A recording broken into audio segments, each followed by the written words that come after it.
I'm Marcia. I'm on the Telos board and I'm your moderator. We have four, wait a minute, we're missing somebody? Where is Marcin Składanowski? Ah, come up here, you belong up here. Okay. Here we go, you sit here. Right. You thought you were going to get out of sitting in the hot seat. No way. Marcia is in the best tradition of headmistresses who tell you exactly how to behave. Yeah. Absolutely. And saying no is not an option. Absolutely. Take Adrian seriously. I was once an editor of a journal and my colleagues made a plaque for my desk called Editrix. No, for real. Now we have four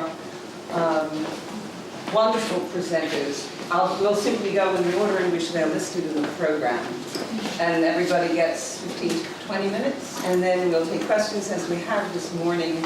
And so we will begin with Brendan Mullen, Turmoil in Egypt, Populism and the Apparent Inadequacies of Liberalism. Do you want to stand, or do you can sit there? If I sit here, can everybody hear me? You can project, that's fine. Paper intends to analyze the fundamental importance of religion in contemporary Egyptian politics as illustrated by the conflict between liberalism and Islamism leading up to the nation's first election, protests in the years following the election, Morsi, and that led to the overthrow of the regime. Also intended to be analyzed with the authoritarian regime of Sisi, which was initially thought to be by many to be the rescuer of liberalism, but has proven to be extraordinarily repressive to both members of the Muslim Brotherhood and the liberals alike, while simultaneously claiming to offer governance informed by Islam. Integral position occupied by religion in Egypt's politics show the apparent rejection of secular liberalism in favor of government based on a combination of nationalism and shared religious beliefs, with conflict arising around the extent to which policy decisions should be informed by such concerns. Particularly interested in how the relationship between the political sphere and that of the religious may reflect pre-modern governance in contrast with a modern liberal order. Towards the close of Anne Applebaum's October 2018 Atlantic article exploring the rise and machinations of illiberal states in Europe, she offers this apt explanation of the appeal of the illiberal regime. Quote, the principles of competition, even when they encourage talent and upward mobility, don't necessarily answer the deeper questions about national identity or satisfy the human desire to belong to a moral community, end quote. These questions and desires, of course, are not limited to the citizenry of Europe, and this realization can be used to try to make sense of the conundrum that has been Egyptian politics for the past several years. Egypt's regime changes have occurred rapidly and more often than not have perplexed and surprised Western observers. To briefly summarize, Mubarak's regime was removed during the so-called Arab Spring. A military council ruled until elections could be held. Elections were held. Mohammed Morsi, candidate most closely associated with the Muslim Brotherhood, was elected by a slim majority. By most accounts, Morsi was not an effective leader, and there was significant tension between Morsi's Islamists and the more liberal elements of Egyptian society, culminating in massive protests and a military coup, ostensibly to avoid civil war. Following another, far more brutal period of military rule that included the harshest suppression of the Muslim Brotherhood in generations, highly suspect elections were held in which Abdel Fattah el-Sisi, a member of the military regime, the leader of the military regime, was elected president and remains in that position to this day. In my opinion, there appears to be a misconception, particularly in the United States. The primary struggle leading up to this coup that brought Sisi to power was between the Islamist Muslim Brotherhood, who desired a strict theocratic rule based on Sharia law, and versus secular liberals who wanted a Western-style democracy devoid of religious influence. This is not the case. First, it is not entirely clear that Morsi intended to bring about a Islamist theocracy rather than rule as an Islamist leader elected by a predominantly Muslim populace. More importantly, for the purposes of this essay, the majority of the liberal contingent were not necessarily secular. As David D. Kirkpatrick, a New York Times reporter embedded in Egypt at the time, writes, quote, "Even the most ardent anti-Islamists so often turned out to be fervently religious, albeit in different ways. And even the most secular Egyptians spoke and acted in ways that struck Americans as pious. Never trust anyone who tries to generalize about the Egyptian people and their religion, especially anyone who tells you that, quote, the people either chose or rejected political Islam," end quote. While this observation is certainly accurate, in particular regarding political Islam, it should also be noted that religion, in particular Islam or another creed's relationship to it, is central to all, most, if not all, politics and law in modern Egypt. For instance, the canonical law of parties engaged in familiar or inheritance disputes is what is referenced to settle such disputes. What I mean by that, and I probably could have worded that different, if things like inheritance, divorce, and those things refer back to the religious law of the parties involved in that dispute. That's a rather unusual arrangement. Islam is the official religion of Egypt in the constitutions of 1971, 2012, and 2014, and even a cursory look at the latter two can be illustrative of the degree of deference the government established by the respective constitution prepared to allow Islamic beliefs. The two most recent regimes' public relation with religion was, arguably of course, a crucial factor in their longevity and success at maintaining power. Morsi's regime, influenced heavily by the religiously conservative Muslim Brotherhood, saw a form of social justice that emphasized social equity according to traditional religious values while significantly discounting the importance of individual rights. Ashraf el-Sharif, I apologize for any mispronunciations, of the Carnegie Endowment of International Peace in 2014 characterized the Brotherhood's, quote, accepting democracy so long as it does not violate Islamic Sharia and seeing it as a gateway to the establishment of a future Islamic state. The Brotherhood's discourse on democracy tends to overemphasize political, procedural democratic aspects while restricting freedoms in the name of Islam to be authoritatively defined by Islamists, end quote. The succeeding regime, that of Sisi and his cadre, is one oriented toward a militant nationalism seeking to secure Egypt both internally and externally while promoting state-sanctioned Islam, purged of the influence of the Muslim Brotherhood, the Salafists, and other jihadi influences. Both seem to be informed and motivated by some conception of a common good, albeit radically different and arguably dubious, that does not put a premium on individual positive liberties. The primacy of religion to recent Egyptian politics can at least partially be ascribed to the lack of governmental institutions the populace holds a great deal of faith in. This is in part because such institutions, one, did not have adequate time to be established, and to gain the trust of the citizen during the brief period of time the country operated as a democracy. Also, and crucially, prior institutions were rife with corruption and arbitrary action. We can say that two forces fill this void here in recent years. That would be religion and the Egyptian military. Even by the most conservative estimates, Egypt is at least approximately 90% of the Islamic faith, and the military, which should not be confused with the government's internal security forces, has traditionally been held in a very high regard by the citizenry, due in part to the nation's conscription policies and, more recently, the military siding with the protesters against both Mubarak and Morsi. While the military has always had a significant role in modern Egyptian government, it became a major economic force and actor following the Camp David Accords and the U.S. military aid that followed. The sphere of the military's economic influence has only expanded since Sisi took office.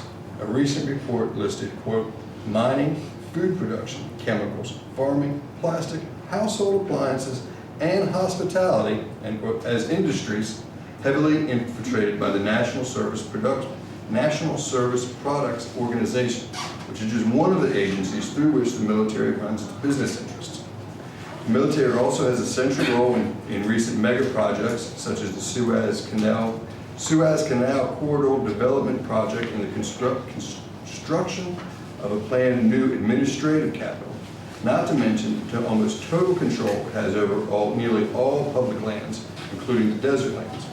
The same report concludes effectively that the private factor is often squeezed out of competition.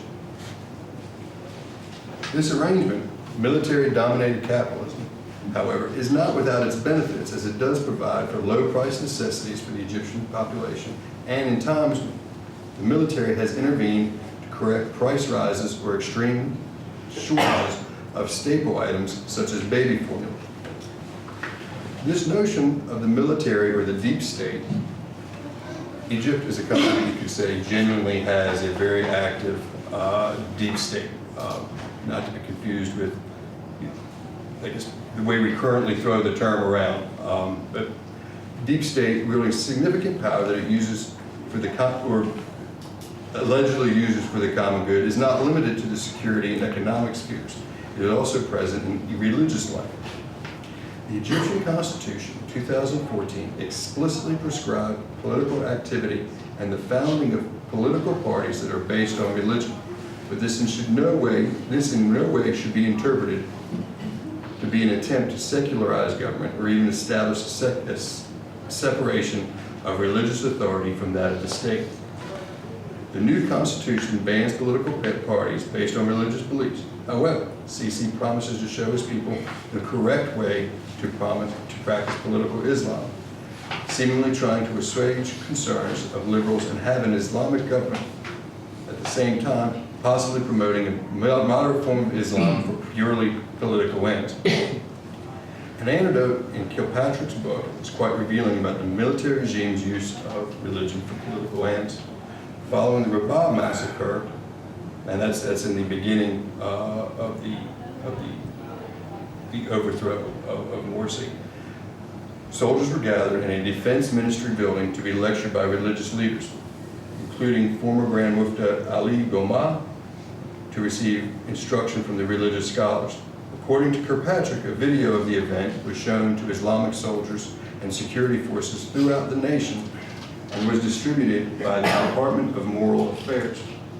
This is quoting Kilpatrick. He writes, now, in August 2013, Goma told the soldiers that the Muslim Brotherhood were heretics, like the Khawarizmites, a sect notorious for its rebellion against the early Muslim caliphs.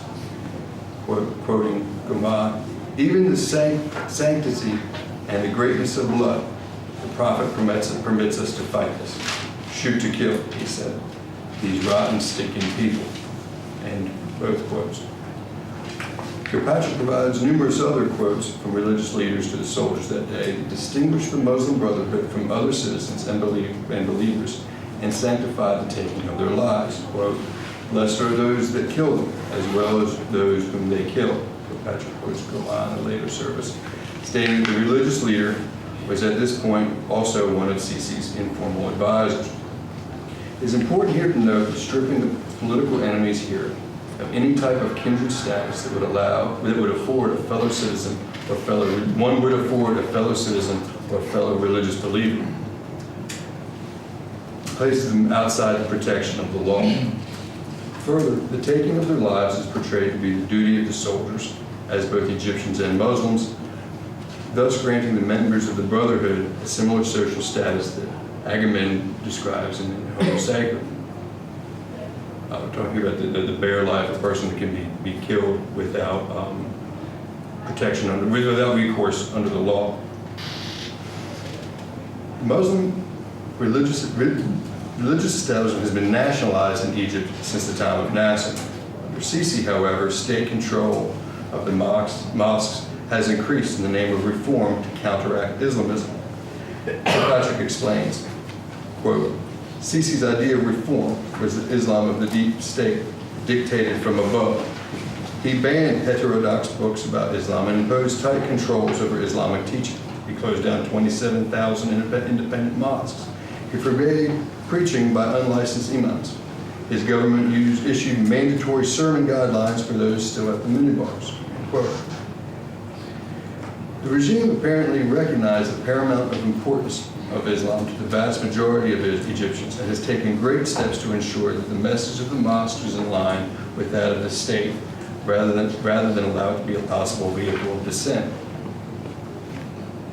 Here, we may see Sisi's regime as sort of acting as a variation of Schmidt's Kaiserreich. The regime, the chief apparatus of which is the military, provides order, while state Islam is to provide, or religion is to provide orientation.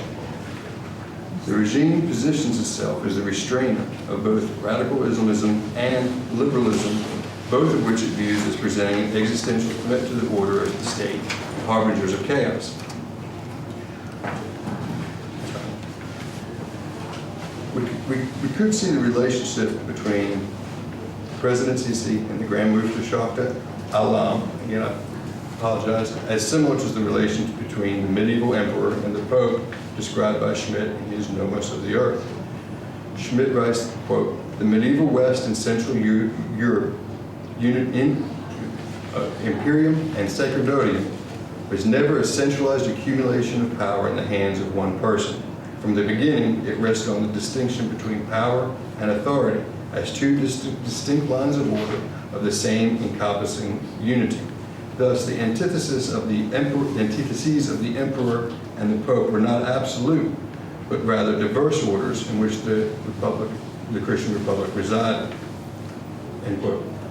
Of course, it could be convincingly argued that Sisi's regime has neither provided this moral state informed by religion or the security desired by the Egyptian people.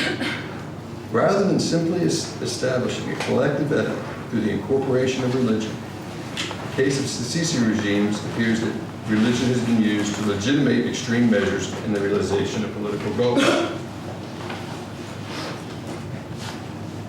The goal of the security state's use of religion can be seen to transform it into the apparatus for achieving these political goals and to shut down avenues of dissent.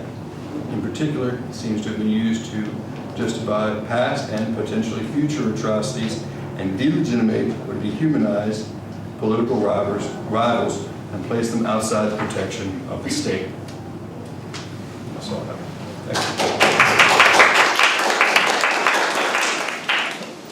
So we're going to go right on and then we'll take questions at the end. We are going on to Giada Scotto. First of all, I would like to thank all the organizers for giving me this opportunity. It's an honor for me to be here. So I apologize for my English. It's not perfect. The new social media seems to have changed the horizon of politics. Seemingly, they have increased direct political participation by neutralizing the 20th century theological-political theories which focus on the necessity of representation and decision for the functioning of political power. My paper will attempt to question this narrative by relating Kashmir's perspective with George Agamben's one, in order to show how social media, through the mechanism of acclamation, continues to be based on a theological-political device.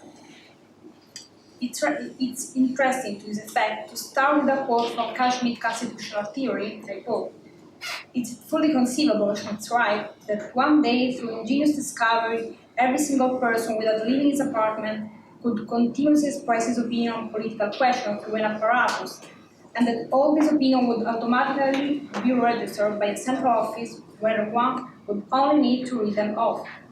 That would not be an especially intensive democracy, but it would provide a proof of the fact that the state and the public were purely privatized. It would not be public opinion, for even the shared opinion of millions of private people produces no public opinion. The result is only a sum of private opinions. In this way, no common will arises, no volonté générale, only the sum of all individual wills, a volonté de toutes, end quote.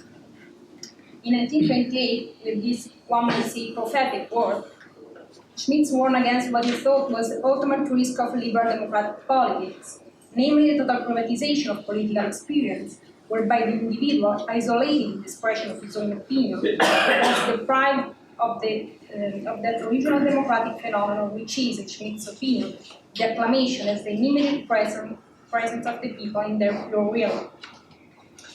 According to him, it is necessary to distinguish between a private dimension of politics, where the individual, expressing his own personal will, is deprived of his constituent power, and a public sphere, where only the people as sovereign power can exist. In fact, only if they are united, people can do what is properly specific to them, namely to acclaim, producing immediately and therefore publicly the real common will. However, such praise of popular sovereignty and its immediate presence in the acclamation as the only possibility of direct democracy is retracted by Schmitt in the Ballot.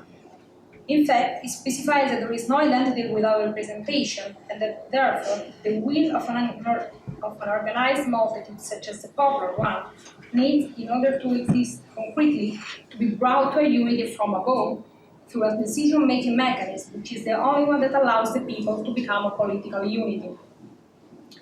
This way, Schmitt ends up admitting that the much-evoked unity of the people as constituent subject is a result of that representative political act that should actually express it. The common will, referred to as immediately present in the acclamation, actually expresses only its approval or disapproval of a decision, which always comes from above, and which manifests in the acclamation the unity between the sovereign and the people that the decision is actually creating. After all, Schmitt explained how the activity of the people in the acclamation is to, I quote, express their consent or disapproval by a simple calling out, calling higher or lower, celebrating a leader or a suggestion, honoring the king or some other person, or denying the acclamation by silence or complaint, end quote. Consequently, we could say that the popular participation is only fictitiously active, and that it is more as a reply to the manifestation of political homogenization than a true expression of will. In confirmation of this, we can consider another passage of constitutional theory, where the German jury states that, I quote, it is possible to attribute the staying power of any constitution to the express or tacit will of the people, whatever type of government it is, in terms of the form of the exercise of the will, end quote. Schmitt also specifies that government, in its role as representative and concretization of the spiritual principle of political existence, differs from a simple employee on special assignment by being its action independent of its own head.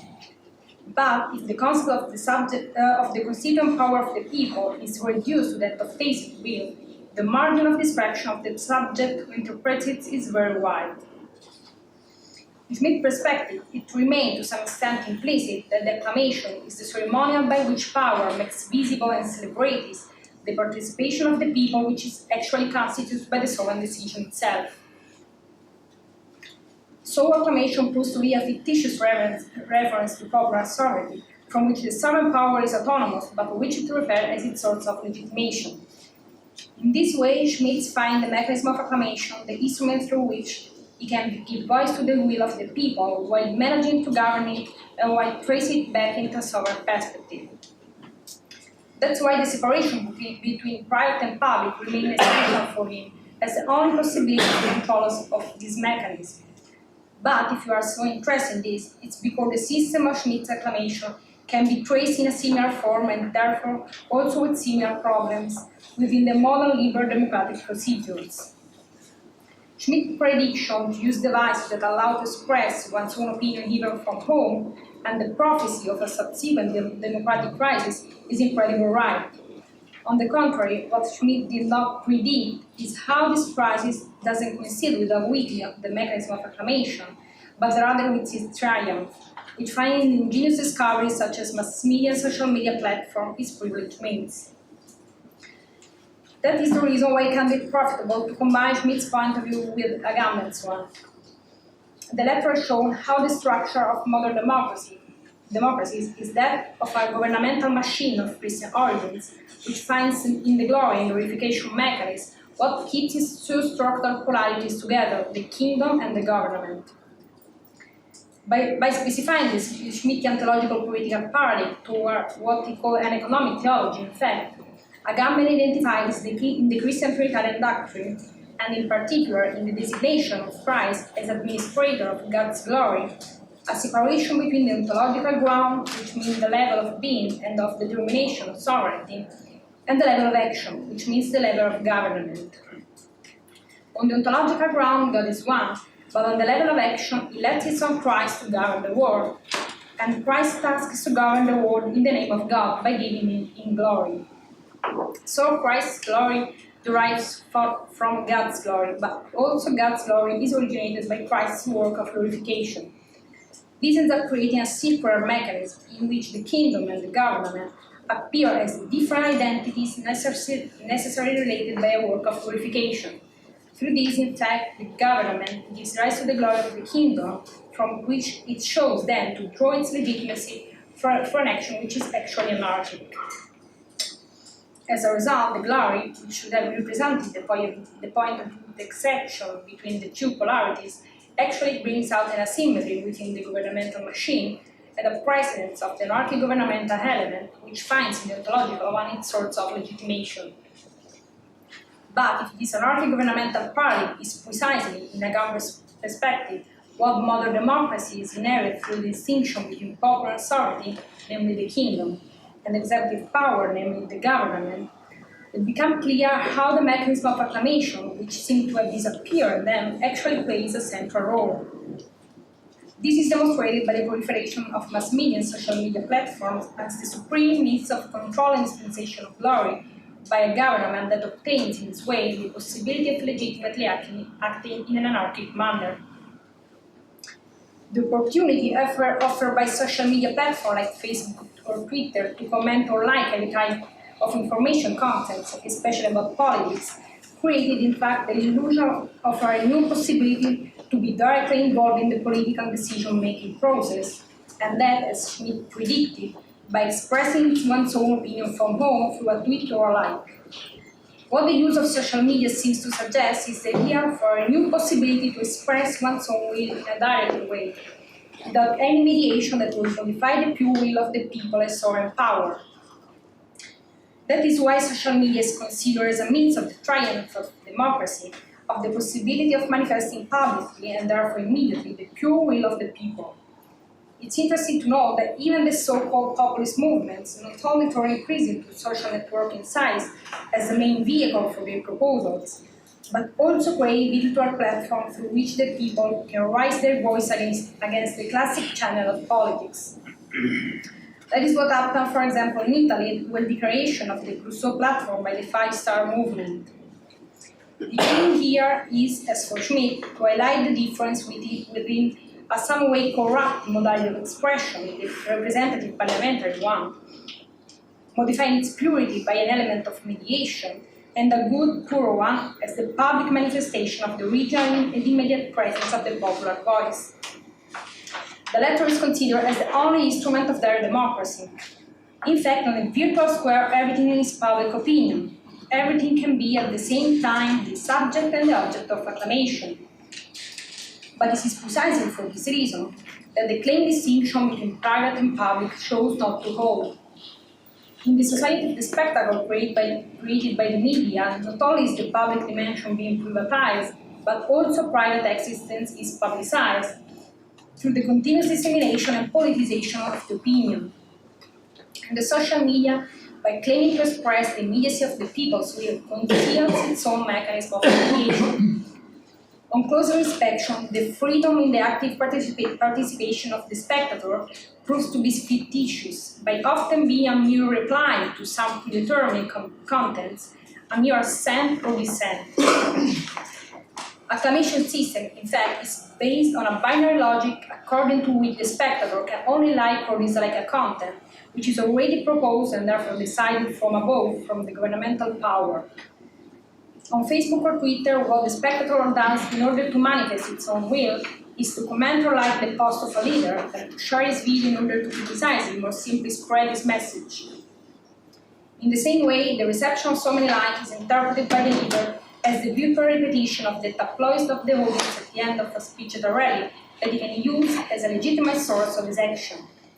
In this way, the possibility of life as a Schmitt system of acclamation is at the same time the work of glorification by which the governmental power glorifies the people in their fictitious function of sovereign decision-making body, but also the work of glorification by which the popular sovereign body glorifies the government as presumed immediate concretization of its own will.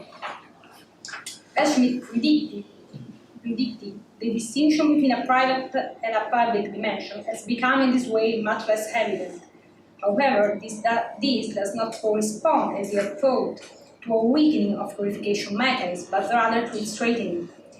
What social media allows is not a reconstruction from scratch, and therefore a true pluralistic expression of the public opinion, but only a hyper-diffusion of the political rhetoric, which uses popular consent as an instrument of ideological insurance. In contemporary democracies, where public and private merge in a spectacular dimension, the acclamation reaches its highest level.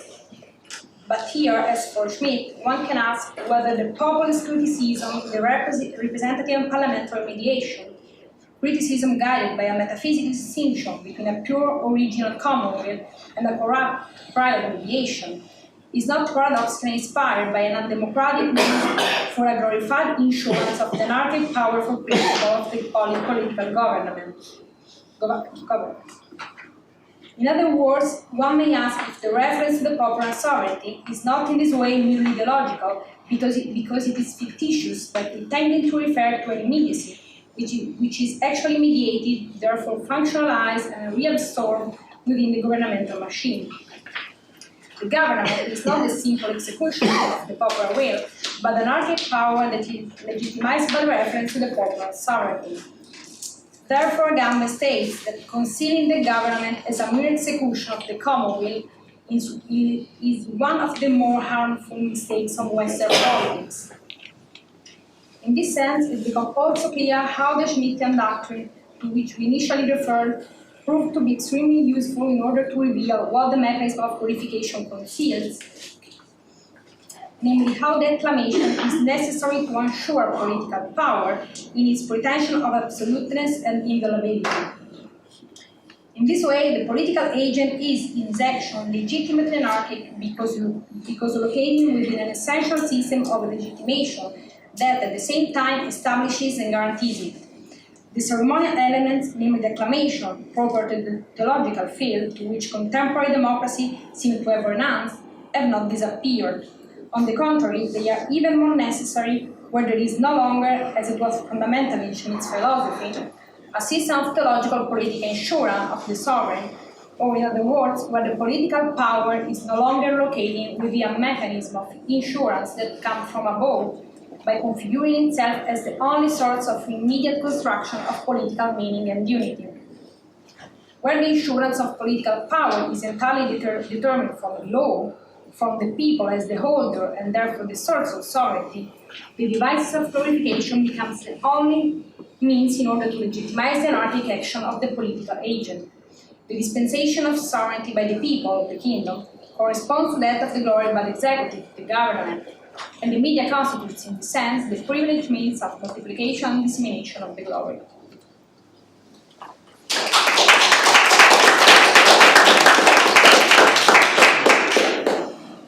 Thank you very much. And we now turn to Marcin Składanowski. Yeah, please. I'm a kind of a preacher too, so I prefer to be standing.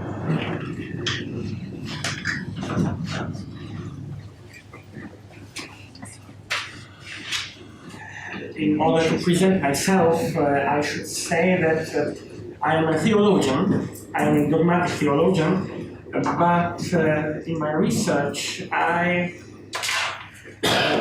trying to examine the Russian history, the Russian ideology, and the history of Russian Orthodoxy. I have my watch with me. Okay. If it's necessary, please let me know. Before the beginning of this presentation, I would like to, perhaps it is known, I would like to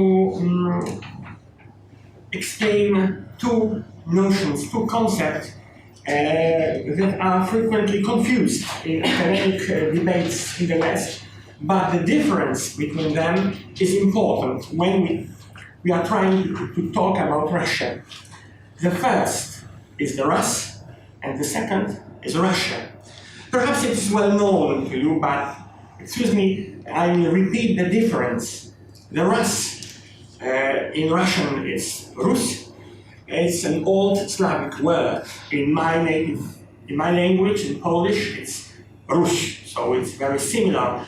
And the Rus is a word to denote the Eastern Slavic peoples or nations. Nowadays, Russia, the Russians, Belarusians, Ukrainians. This word has not only political, but also identity-forming meaning. It's also a religious word. We know that the historical, political, and religious center of the Rus was and is Kiev. And in the Russian history, the notion Rus has this religious and identity meaning, which is very important for our subject today. Meanwhile, Russia is an artificially formed term during the reign of Peter the Great. This term has only a political meaning. In the same time, it expresses Russian efforts to become a normal, westernized country. Last year, I think, I found a good book, published in the United States. A good book, an interesting book, but with a completely wrong title. The Making of Holy Russia. It is completely wrong, because Russia can never be holy. It's a secular, westernized state created by Peter the Great. By contrast, the Rus in Russian, is holy because it belongs not only to the earthly order of things, but it also has a special God's mission. And this is the basis for my presentation today.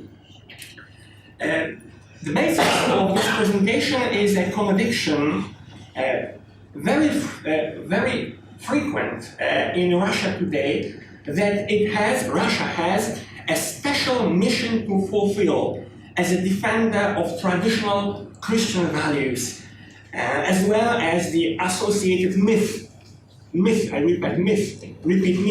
regarding Russian moral conservatism.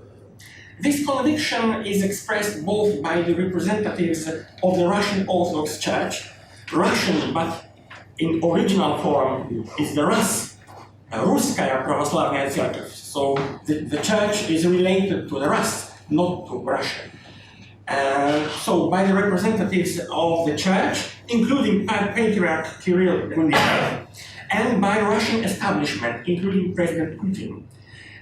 This opinion, this myth, also appears in the statements of certain Christian conservative circles in the West, which perceive Russia and Russian Orthodoxy as a supporter in their fight against the secularization of Western countries. But in my opinion, it's only a myth. My experience comes from France, because for about 15 years I have been spending my summer holidays in France, and as a theologian, I have known different Catholic circles and church movements there.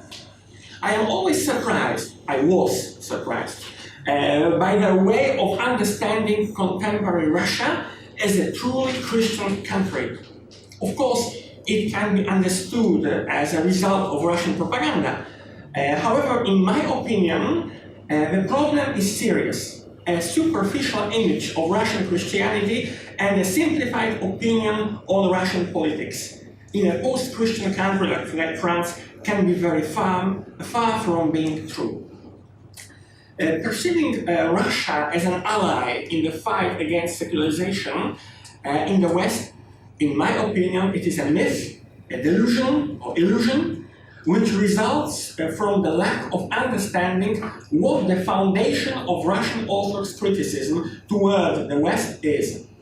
Under the surface layer of defending religion in the public domain, we can find the concept of a person and society which differs significantly from the one typical of Western Christianity and Western societies.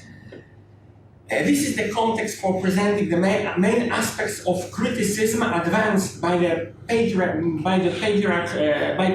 Kirill Gundyaev toward Western Christianity. The accusations of individualism, egoism, hostility toward the idea of community, rejection of Christian social conventions, and so on. I will begin my presentation by referring to the roots of a very popular belief in Russia, especially in its Orthodox circles, that both Russia's nature and its path are unique.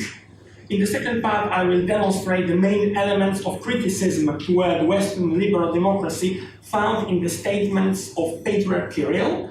Further, I will analyze the anthropological foundation of this criticism. Firstly, we must know that the Russian culture and religion were shaped to a large extent by a version of Manichaeism and Messianism. As a result, we observe that Russian Orthodoxy is in numerous aspects quite distinct from European Christianity. At the same time, Russian society, although both in the declarations of the establishment, for example, President Putin, as well as in the personal belief of many of its members, it belongs to the European cultural circle, it differs from the West and Central European societies in its crucial elements. As far as its approach to an individual and society is concerned, it resembles, in my opinion, Asian traditions. The separate cultural and religious development of the Rus and Russia is the reason why we cannot acknowledge any deeper cultural connection between contemporary Russia and other Slavic states and nations. Firstly, I would like to repeat the sources of Russian Manichaeism and Messianism. In the socio-political aspect, the premise for the development of Manichaeism and Messianism in the Rus was the political situation related to the Tatar invasion and the fall of Kiev, the capital, the center of the Rus. The so-called Tatar yoke, or Tatar enslavement, and the absorption of Kievan Rus into the Grand Duchy of Lithuania, and consequently the Polish-Lithuanian Commonwealth, led to the increase of importance of Moscow. The Moscow rulers became the executors of a unique mission, which was to gather Rus lands, Собиратели земель русских. It was the mission. And to unite these lands, to create a new Orthodox state. In the religious dimension, Manichaeism and Messianism in Russia are connected with the division of Christianity into Eastern and Western, and the fall of the political center of Eastern Christianity, namely the Eastern Roman Byzantine Empire. In the Rus, the political and religious tradition, this fall was connected with the attempts by Byzantine emperors to form a church union with Rome, and further a political alliance with Western European states. The 15th and 16th centuries saw the rise of the belief that Moscow Rus, Muscovy, had a unique mission as the only state defending pure and true Christian faith, while being surrounded by pagans, Muslims, and heretics, Catholics. This belief was supported by authorities. Russian Manichaeism means a radical division of the world into the spheres of good and evil. The Rus is on the good side as the carrier of one true Christian faith. Meanwhile, the Western world, mostly Catholic but also Protestant, is the domain of evil. Messianism is a continuation of Manichaeism. Muscovite, and in the later period Russia, has a specific mission to fulfill. From the 16th century, this mission was to gather Rus lands by fighting the Polish-Lithuanian Commonwealth in the west and the expansion toward the east, toward Asia. In the 20th century, after the victory of Stalin's concept of a communist state over Trotsky's idea of a world revolution, this mission was to oppose Western capitalism. After the ideological crisis of the 1990s, since Vladimir Putin assumed power, and especially since the increase of tension in Russia's relations with the West after the famous Munich speech in 2007 and the Russian-Georgian War in 2008, this mission has been to promote alternative, non-Western patterns of democracy and social order. It is linked to the system of values, famous spiritual foundations, duchovные sklepy, which are apparently to contrast the religious and spiritual emptiness of the secular West, of course, according to Russian Orthodox Church. And the main elements of criticism, of Patriarch Kirill's criticism toward Western liberal democracy. I will skip something, but I will present the most important things of his criticism. Patriarch Kirill, in his sermons given during religious events, raises an issue of the moral downfall of the West and warns the Russians not to follow the path of development of Western society. He has expressed his severe critical attitude toward the West and Western liberal democracy on different occasions. Some of them were, for example, the meeting of the Interparliamentary Union in St. Petersburg in 2017, his speeches during the Holy Synod of Bishops of the Russian Orthodox Church, and public meetings with the representatives of the Russian Federation authorities, including President Putin. And the most important thoughts, ideas of Patriarch Kirill. Firstly, in his opinion, Western societies are devoid of authentic Christian values, which could give direction to one's life and integrate the society. These values, on the other hand, described as spiritual foundations, allow for the persistence of Russia and Russian society. They transgress the very Orthodox community by uniting a multi-ethnic and multi-religious society in one body. It's a very important aspect of this idea, because we know that nowadays Russia can never be understood as an Orthodox country.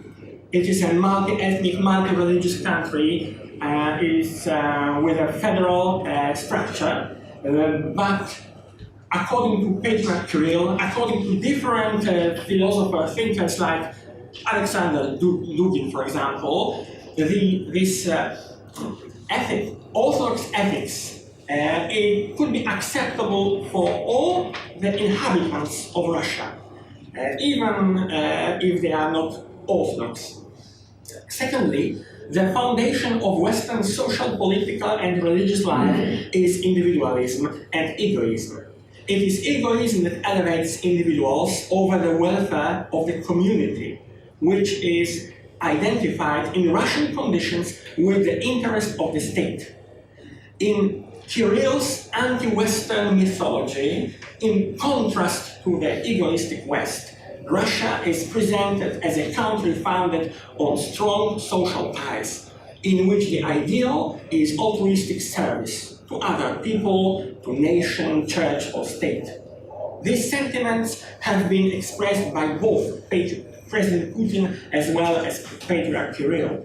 In this context, Patriarch Kirill emphasized a particular value of and it's perhaps strange, a particular value of humility as a virtue characteristic of the Russians. The third element, which is in the eyes of the patriarch a sign of the downfall of the West, is the secular violence. So I will skip the third element and the conclusion. In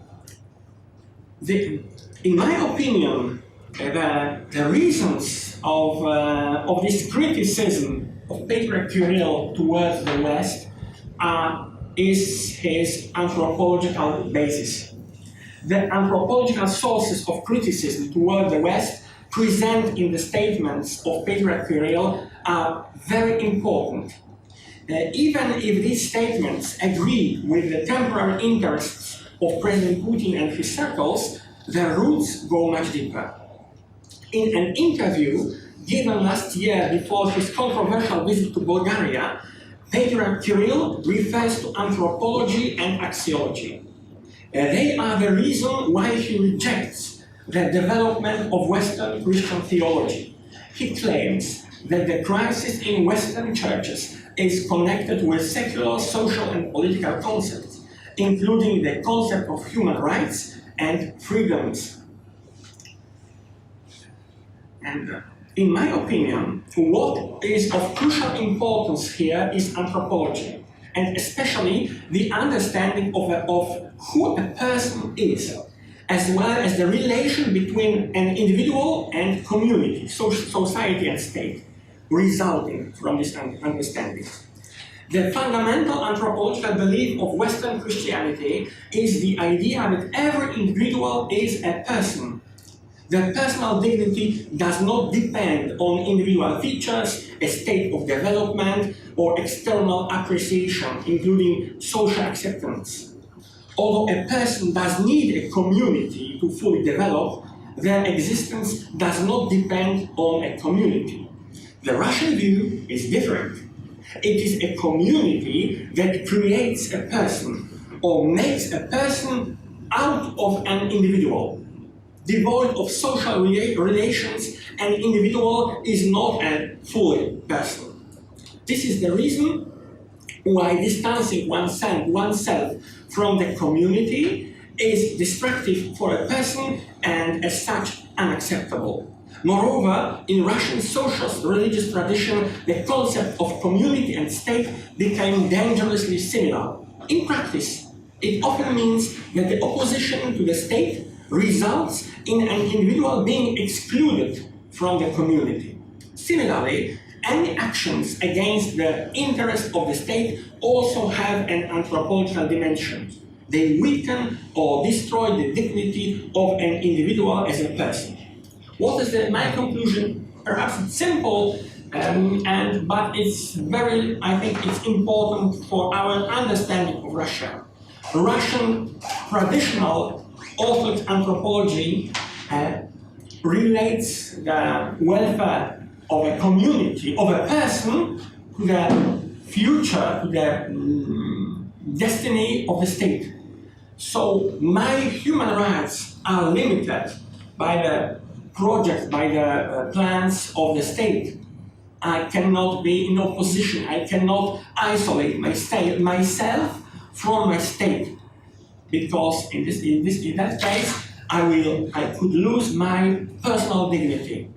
And this is the reason why Western individualism is rejected by Patriarch Kirill, because he knows, and I think we know it all, that if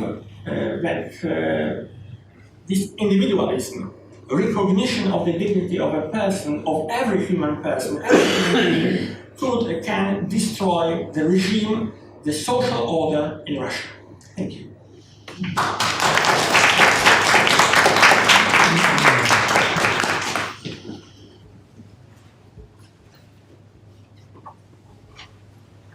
Thank you very much. And finally, we will hear from Pekka. Do you want to stand, or No, I just... can you click from where you are? Yeah. Okay. Thank you. Yeah, we can see. It's just Yeah, by way of introduction, You're okay. I also want to start with a personal note. Some of you may have been asking why I keep hanging in these conferences now for the third time, presenting papers on quite dissociated topics. My background is in alcohol research and lifestyle regulation in general. Now, most recently on regulating gambling, a book that just came from the publisher to my letterbox a few days ago. I've been asking questions about questions like what is the best way to regulate, what is the cost efficiency of regulation, should we regulate at all, and so on. And my questions are more related to what are the regimes of government that determine the kinds of questions that can be asked. And in the past 20 years, I've been sort of wondering about a problem that has been discussed here already yesterday and today under different kinds of terminology. There's strange contradiction in 20th century liberalism about a contradiction between autonomy and intimacy. Autonomy meaning universalism and homogeneity, intimacy implying separateness of the individual out of the authentic experience and therefore difference. The past few years I've been working on Rousseau's democratic paradox, which simply states that the power of people's will leads easily to totalitarian homogeneity. This would be the democratic pathway out of democracy or out of liberal democracy. Last year's paper was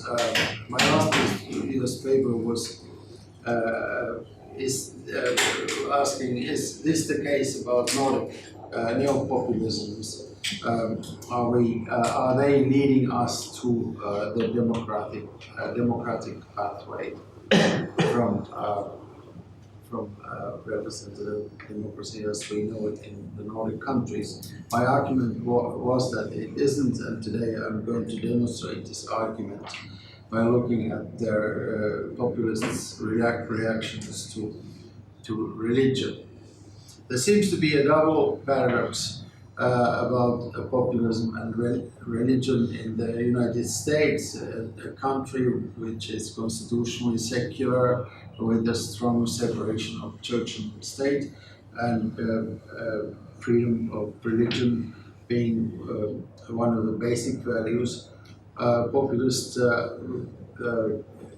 candidates for public office seem to be claiming true believers of a certain one religion, Christian, Calvinist-oriented versions of Christianity, whereas this would be completely out of the way in the Nordic countries, which are traditionally Lutheran and combined with the state, and kind of Lutheran theocracies as one always described them.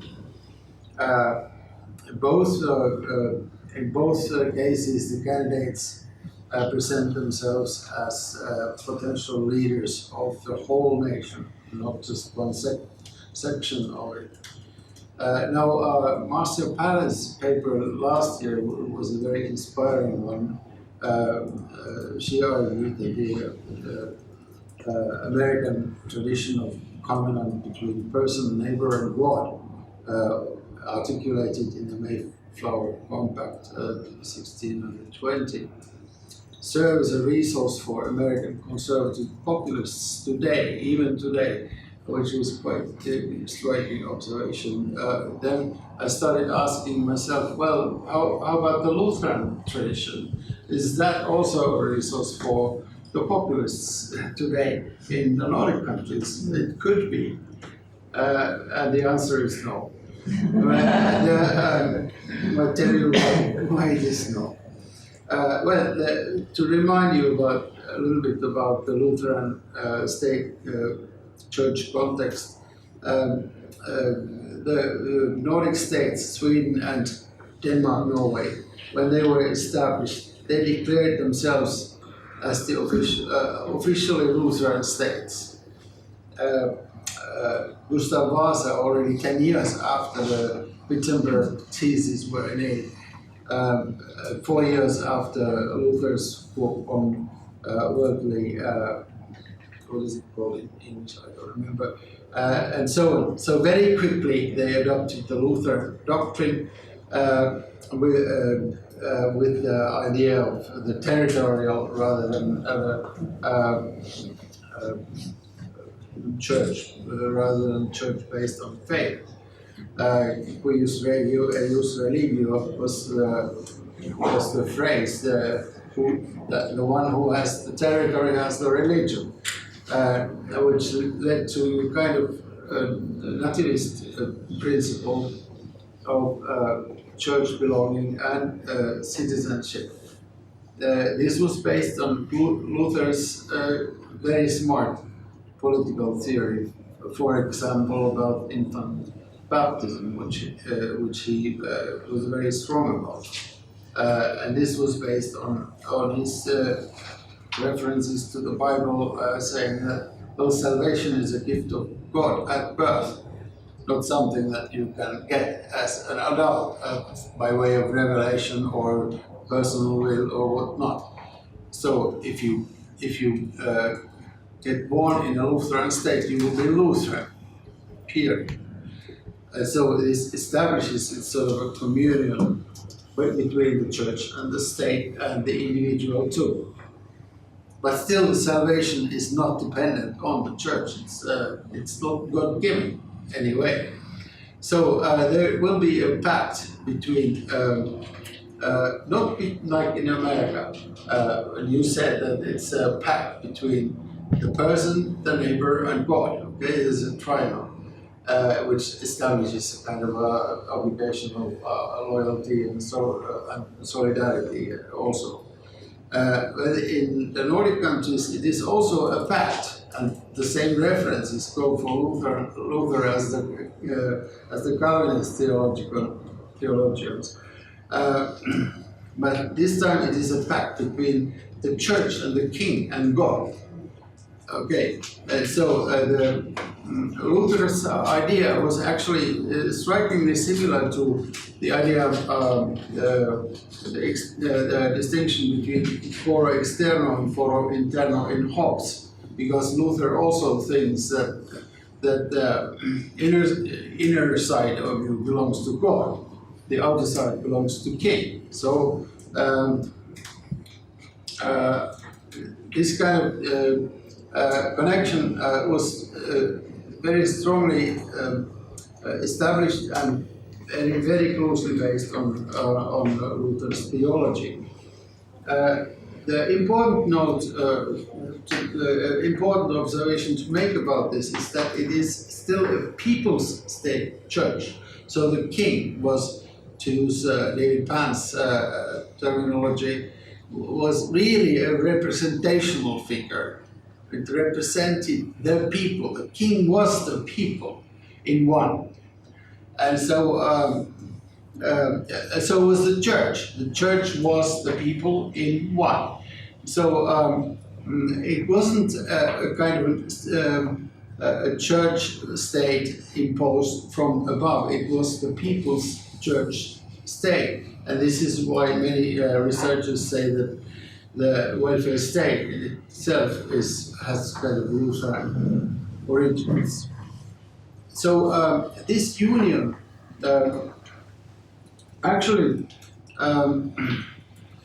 has been strengthened in the so-called second Reformation of the 19th century Liberalisms, which, not unlike in any other country, they in the Nordic countries, the revivalisms became part of the church, so they are still there. The church official bishops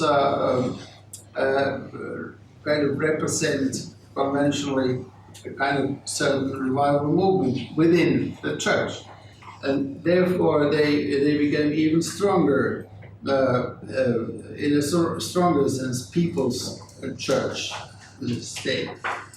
And it is still, it still hasn't disappeared. The Freedom of Religion Act in Sweden was passed only in 1951. Separation 2000, Norway separation 2012, but until 1989, the king appointed the parish pastors, not just the bishops. In Finland, we are not even discussing the separation yet, it's too far. So this created a very strong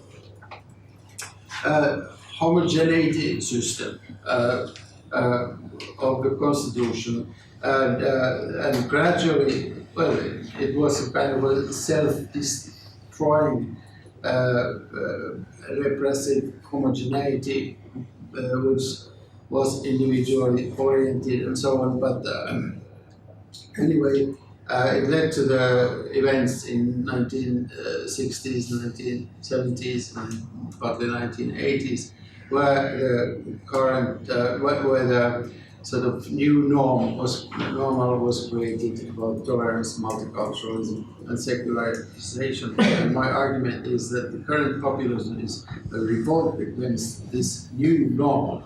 It's not trying to re-establish the state church normality of the earlier century.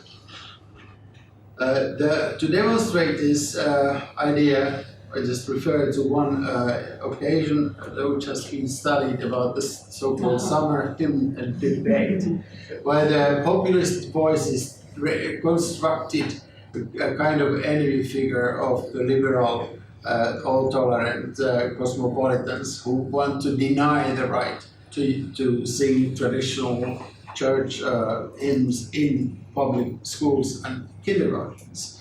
This wasn't really the case, but this was what the argument was about. They constructed two arguments against this kind of intolerant tolerance. One was, there was first of all no reference at all to the religious content of these hymns. But it could well have been, but there wasn't any. What was there was an argument about the right to honor national traditions against elite-imposed multicultural homogeneity, and second, intimacy. People were talking about their right to have the emotional, intimate experiences, remembrances of the childhood, spring, summers, and so on. The case demonstrates that what Carl Schmitt calls the liberalism's inability to construct a sustainable theory of justification of the time of the state, and it sort of leads to neutralizations of these enemy distinctions into ethical principles of rights and economic principles of cost. So my argument is that the Nordic neopopulism follows the liberal rather than democratic pathway away from conventional Nordic representative democracy. It is an anomic rather than Rousseauian reaction to elite-imposed indifference of differences by those who have low capacity to benefit from exchange within a society of differences. Yet it does provide popular support for economic neoliberalism with all the constraints that it imposes liberal democracy. Thank you.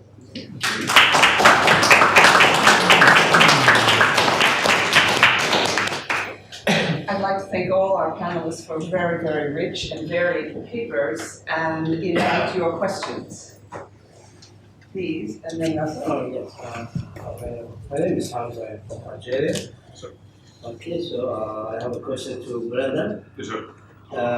In your talk, at the beginning, you were talking about religion Yes, sir. and the use of religion in pre-modern Yes. and in modern times. Yes. What is the difference of the use of religion in pre-modern? This is the first part of the question. Yep. And the second part of the question is, in your talk, you were using the terminology. I thought you were talking about political Islam, and then you were talking about Islamists. Fascist. So, is there a difference Sure. between these two terms? Yeah, that's what it is. I think, I have no difference between them, but I just want to know if you have anything more, further things. well, I think everybody, there's many varying opinions on that. I think for the purposes of this paper, the regime in Egypt is pushing a politics informed by Islam. And I think the other side of that, when we refer to Islamists, I think generally speaking, here in the United States, we're referring to the Giadis, people that want to establish a theocracy as opposed to a politics informed by religion. Maybe that would be a distinction. As far as the modern and pre-modern, what I was thinking of as a distinct separation between political considerations and religious. I guess you say. That was in pre-modern or in But pre-modern, the two would be more connected. In modern, they would be distinct. I think read in the passage, Machiavelli being the first modern thinker because religious ethical considerations are not the basis for his political philosophy. I don't know.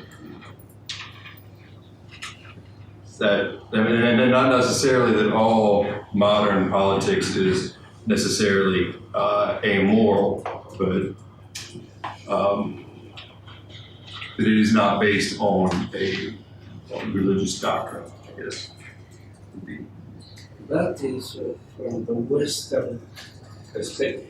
Fair enough, yes, sir. And I think at the outset of this paper, I was intending one of the limitations of liberalism, and when we think of states outside the West, is we are imposing that rubric on Eastern sensibilities. And I agree with your critique. Russell? So thank you for this wonderful array of papers. I just have a few questions for Marcin. Thank you for your clarification, for your description of the Patriarch's political theology. To what extent is that political theology distinctive to Russia, or are there similar phenomena in other Orthodox churches? That's one point. And the second is this emphatic connection between the people and the church. Couldn't one make the same claim, say, about Polish Catholicism and other variants of Catholicism? Maybe not, but I'd like to hear you on the distinction. The second question I think is more simple, because the answer is no. Of course, in the history of Poland, the bonds between the church and the nation are very, very strong. But what is surprising, perhaps, for all the people who visit Poland is the Polish anti-clericalism. It is very, very deep in Polish mentality. The ties between the church and the state are very, very strong, and in the same time, the Polish are anti-clerical. So the church has played an important role in Polish history, especially after the partitions, so the end of the 18th century, in order to preserve Polish language, Polish culture. But nowadays, Poland perhaps is the result of the European integration, the cultural change. Poland becomes a more and more secularized country. And in Russia, it was, I think, my first impression from my first stay in Russia. I think it was the year 2000. I was surprised because I met several people who weren't even baptized and who said, I am Orthodox. Why? Because I am Russian.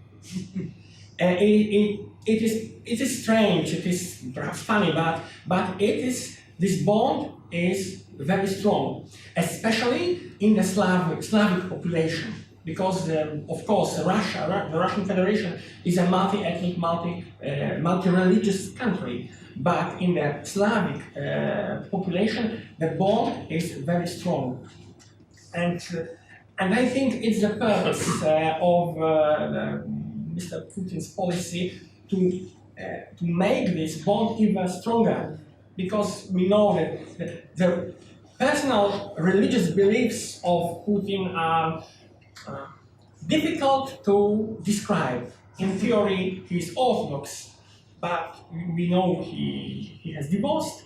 He has some part of life, of personal life, which is not known to anybody. And I think it's clear that he uses the bond between the nation and the church in his political purposes.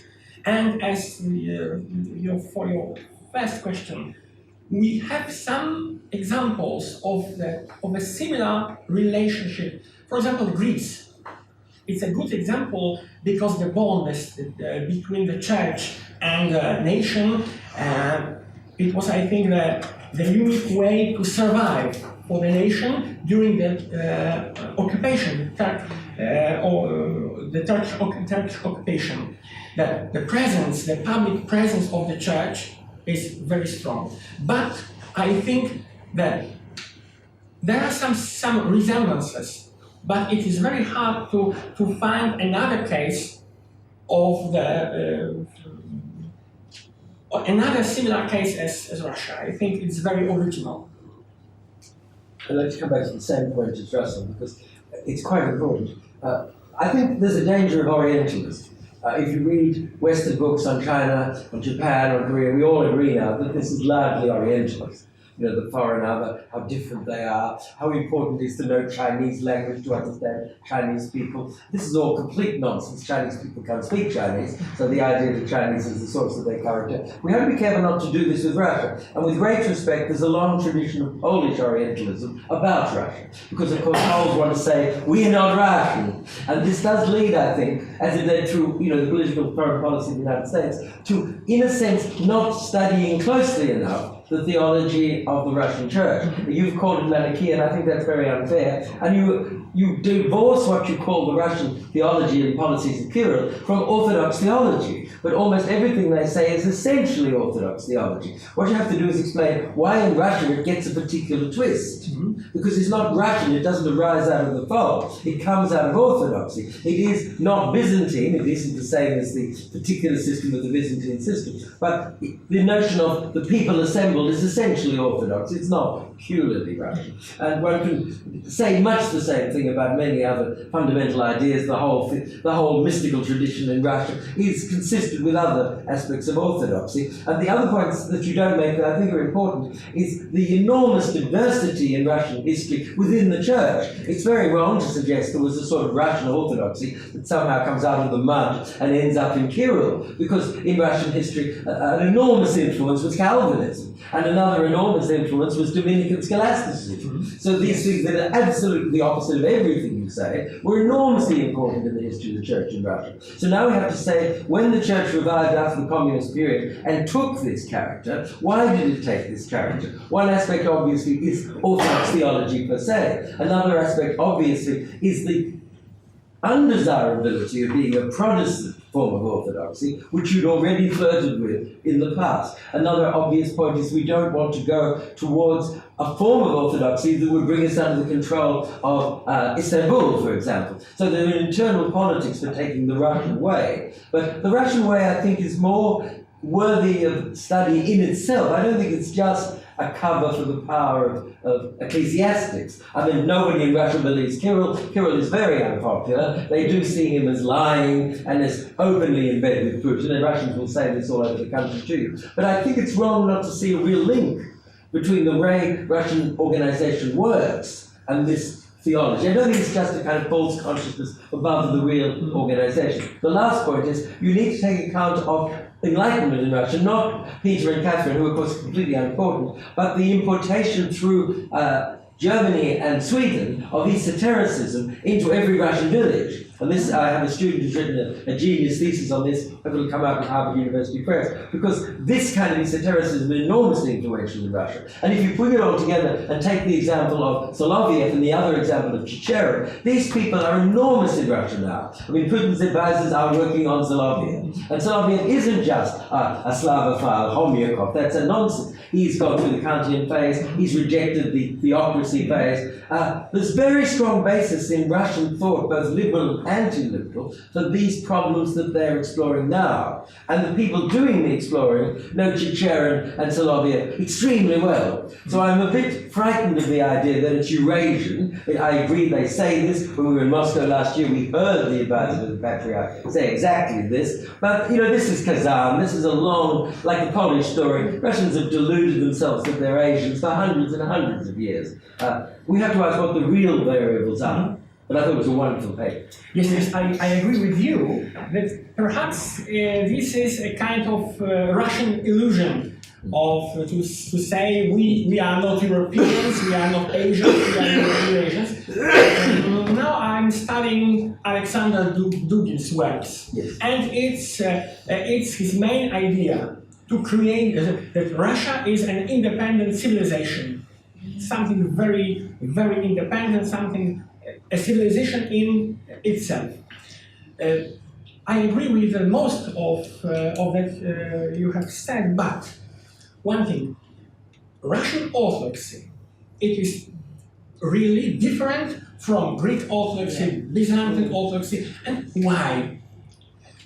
According to Patriarch Kirill, of course we can think differently about his theological thought. The reason is this period of the so-called Tatar yoke, Mogolo-Tatarskaya Iga.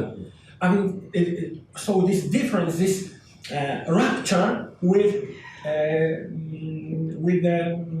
Constantinople after the fall of Constantinople, and in the Russian historiography, like from 14th, 15th century, it was the reason of this difference that Byzantine emperors betrayed the Orthodoxy by the union with Rome, and so the history, according perhaps not according to Patriarch Kirill, but according to Alexander Dugin, for example, the real history of the independent Russian Orthodoxy begin with the fall of Constantinople, with Ivan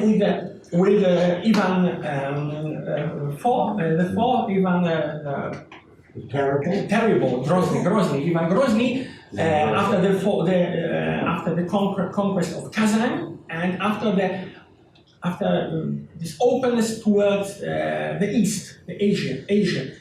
Lev Gumilyov, for example, Russian Eurasianists and Slavophiles from 19th and 20th century thought that it was something outbreaking this openness to where there is. Of course, it is, we can discuss. And Patriarch Kirill, you are right. It is not a good theologian. It was a former KGB agent in Europe. Everybody knows it. But according to last survey of Levada Center, so it is, of course, in Russia there is no independent public opinion surveys, but Levada Center is considered plus or minus objective and fair. The Russian Orthodox Church has a high level of trust.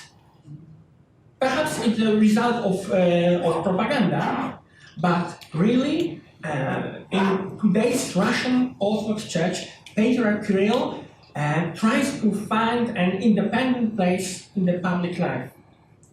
Nowadays, there are two strains. The liberal one, for example, Professor Kurayev, and the radical right, like proto-priest Chaplin, Vsevolod Chaplin. But everyone, the majority thinks that Patriarch Kirill tries to find the medium way, the right place of the church in the public life. But of course, it is a very controversial person. I agree. Do we have any more questions? You have, okay, last question. Okay. Hi, thank you very much for presentations. I'm sorry, I'm probably only Russian in this audience, so I have to comment a little bit on this. Don't apologize. Yes. And it's very, first of all, I'm not from academia, I'm what calls general public, so I could be, it's not official opinion. So in Russia, it's really very simple and easy. After fall of Soviet Union, there is vacuum in ideology. Of course, government have to be building on something. But also, in Russia, church has real hope to revive their control on society. Yes. In Western countries, church does not have this hope. And it's church, especially in before revolution, church, not only everywhere, church controlled society. It was education and politics and everything. They just want power back. And he'll just try to revive all this historical mythology to build on it. And in Russia, real vacuum that they hope to get this power back. But my personal opinion, probably it's not that easy in today's society where this whole movement of information and transmission of information established on new technology where you cannot isolate yourself like it was in 19th or 18th century. So, but again, Kirill is very unpopular, even among my religious friends.